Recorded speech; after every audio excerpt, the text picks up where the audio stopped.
And we're back to learning Affinity in the year day 62.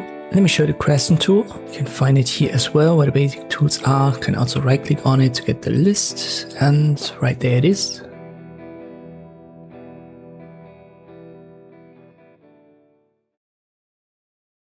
As always, if you just left click drag, you can freeform create it, but if you hold shift, it's going to lock the aspect ratio, so width and height will be the same. You can find that right here in the transform.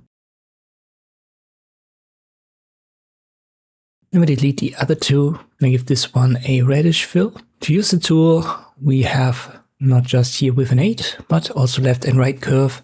And this is what creates actually this design. You can make both 100%, one is then minus, the other plus, and this gives you a full circle.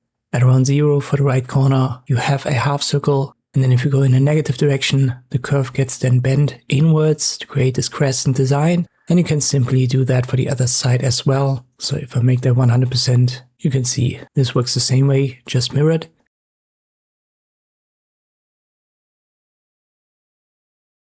And obviously if you set the left curve to 54%, this is then the limit for the right curve as well, so you cannot go beyond it.